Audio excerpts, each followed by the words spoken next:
La casa que estáis viendo en pantalla es la casa maldita o encantada más conocida del mundo. Quizás tú la conozcas, es Amityville, pero vamos a hablar de otra casa, el número 48 de Green Street, en Enfield, un barrio humilde de Londres. Durante 3 años sufrió sucesos oscuros, espeluznantes y tenebrosos. En palabras de Ed Warren, conocido por la película de Conjuring o El Conjuro, esta casa hace parecer a Amityville un juego de niños. No es casualidad que lo mencione, pues esta es la casa en la que se basa la película de Conjuring 2. La familia que vivía en esta casa se compone de 5 personas: Peggy Hudson, la madre, 2 niños, John y Bill, y 2 niñas, Janet y Margaret. Es en la habitación de las niñas, pues dormían juntas en la misma habitación, donde empezaron a ocurrir los sucesos, focalizándose y centrándose especialmente en Janet Hudson. La primera noche, 7 de agosto de 1977, la madre se despierta porque escucha a las niñas gritar. Se acerca rápidamente a la habitación de las niñas y estas, con cara de susto, le dice a su madre que la cama de Janet está moviéndose bruscamente. La madre, obviamente, usando la lógica, piensa que todo es fruto de la imaginación y de una pesadilla. Se lo comenta, las tranquiliza y se va a dormir. Esta noche realmente no ocurre nada más. Es la siguiente noche la que empieza todo. En esa noche, 8 de agosto, a las 9 de la noche, niñas empiezan a gritar de nuevo. La madre sale corriendo de nuevo a la habitación de las niñas, pero esta vez las niñas le dicen que una de las sillas que está en la habitación ha empezado a moverse y a dar golpes por la habitación sin que nadie la esté agarrando.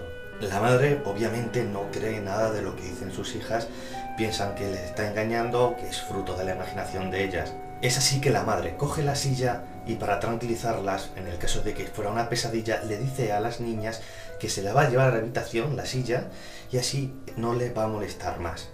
La madre se va a la habitación, deja la silla en la habitación como le había dicho a sus hijas y se acuesta. Pocos minutos después, con la luz apagada, empieza a escuchar un repiqueteo en el suelo, un sonido muy sutil, que poco a poco va empezando a aumentar de sonido y a convertirse en un ruido realmente desagradable. Madre se levanta, enciende la luz, pero no ve nada, y aún con el susto en el cuerpo, empieza a escuchar de nuevo los gritos de las niñas. Sale corriendo a la habitación y se encuentra un baúl muy pesado que había en la habitación, que se había desplazado aproximadamente 1 metro de su sitio. La madre lo vuelve a poner en el sitio donde estaba. Le había costado mucho ponerlo, pues era un baúl, un armario que pesaba bastante.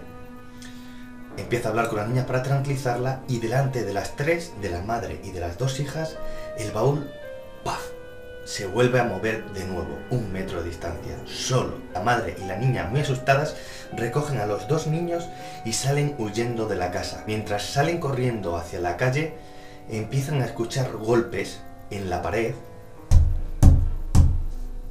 como si le estuvieran persiguiendo. Sale a la calle, va a la casa de los vecinos y le pide a estos que entren en su casa para que comprueben qué está pasando. Los vecinos entran y se asustan también porque están escuchando los mismos golpes. La familia y los vecinos, muy asustados y nerviosos, llaman a la policía de Enfield. Poco tiempo después llega la policía, entran en la casa y ellos también escuchan esos ruidos. Golpes en las paredes muy fuertes. Los policías, obviamente escépticos con lo que le estaban contando la familia y los vecinos, pues estaban ya hablando de cosas paranormales, entran en la casa para buscar a quién está haciendo esos ruidos, pues piensan que es una persona quien los está haciendo. La policía no encuentra a nadie, los ruidos cesan, se acaban, la policía hace un informe oficial, no puede hacer nada más y se va a la comisaría. Esa noche no duermen en casa, pero a la noche siguiente sí se tienen que volver a casa. La madre intenta pensar que todo ha sido cosas de cañerías, de ruidos fortuitos y que todo es fruto de la imaginación y de la histeria de la gente. Y he aquí el punto de inflexión de esta historia, donde todo lo que se puede explicar con casi algo como histeria o imaginación de las personas empieza a ser fenómenos físicos. Los muñecos de las niñas empiezan a moverse por toda la habitación, objetos se caen de las estanterías, se rompen, ruidos extraños, sonidos muy extraños. Es así que toda la familia se va al salón a dormir. No solo eran los golpes y los movimientos de cosas lo que hicieron que la familia acabaran en el salón durmiendo, sino también una extraña sombra que parecía perseguirles por la casa, normalmente cuando empezaba a hacerse de noche. Eso les atemorizaba, así que dormían todos juntos en el salón. Es a causa de la intervención de la policía que el Daily Mirror, uno de los periódicos más importantes, se hace eco de la noticia y manda a unos periodistas para allá. La familia les cede estar en casa y que investiguen el hecho.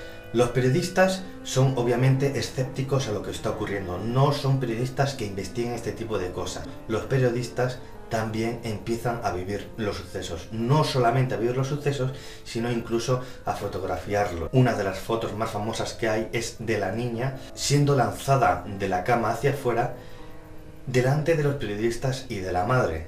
Esto es muy importante porque la gente piensa que esta foto es que la niña está saltando simplemente, y en realidad, si lo vemos bien, la cama no se ve una deformación en las sábanas como si la niña estuviera pegando saltos, y de hecho era un poco ilógico que la madre mintiese, pero aún más ilógico que 3 periodistas, y además uno de bastante renombre, también mintiese. Los periodistas no son capaces ya de seguir con la historia, no saben bien qué es lo que tienen que seguir haciendo, así que acuden a uno de los parapsicólogos más importantes de aquella época, a Maurice Grosse. Maurice Grosse intentará demostrar que todo es una farsa o bien fruto de la imaginación y de la histeria de las personas que han vivido esto, aunque es muy extraño, pues lo ha vivido la familia, no solo la niña, sino también la madre, lo han vivido los vecinos, lo han vivido policías y lo han vivido también los periodistas. Ya es mucha gente la que ha vivido los sucesos, y aún así Maurice Grosse quiere demostrar que todo es no una farsa, sino fruto de la histeria, fruto de la imaginación de las personas. Es así que Maurice Grosse, junto con los periodistas, se van turnando por las noches, quedándose despiertos por distintas partes de la casa para ver si son los niños los que están haciendo esos ruidos. Maurice Grosse se queda a dormir incluso diariamente durante 2 años en esa casa, pero tarda muy poco en entender que esto no es ni una imaginación de las personas, ni es histeria, ni es un fraude. Es 100% real. En la casa empiezan a escucharse ya no solamente ruidos y empiezan a verse movimientos, sino voces. Voces muy oscuras, no se entendían nada de lo que decían, pero sabían que eran voces de alguien. Los investigadores y toda la gente intenta explicar cómo puede Janet hacer esto. Pues piensan que es ella la que está haciendo esto, que forma parte también de un juego. Maurice Grosse realmente ya no cree que es un juego, pero sí los demás siguen siendo bastante escépticos. Después de un tiempo, la familia sigue viviendo todo este tipo de sucesos y ocurre algo bastante tenebroso. Esa voz que se escuchaba por las partes de la casa deja de escucharse en zonas donde no había nadie y empieza a salir de la boca de la niña. Una voz muy gutural, una voz muy fuerte, muy ronca, que los laringólogos y los expertos dijeron que sí, que todo el mundo puede hacer ese tipo de voz, pero que pasado 2 minutos no podría aguantar ese esfuerzo y mucho menos las horas y horas que se quedaba Janet hablando con esa voz. Os dejo 2 audios, simplemente para que escuches la voz de Janet con su voz normal y otra con la voz esa extraña. No os asustéis. 12. One night Mr. Grosse was talking about it about 8:30. He said, all we need now is the voices to talk. And that night I went to bed and I can't remember exactly what happened.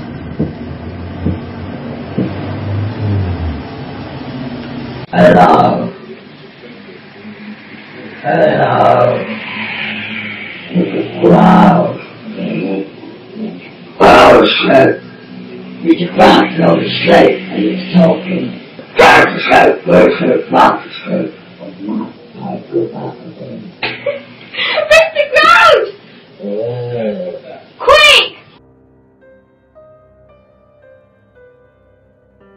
Aún así siguen ocurriendo más cosas y más cosas, todo delante de muchísima gente que nadie es capaz de explicar. La niña, Janet, no puede dormir por las noches, Por lo visto, ella siempre aparece en algunas zonas de la casa durmiendo, no sabe cómo ha llegado hasta allí.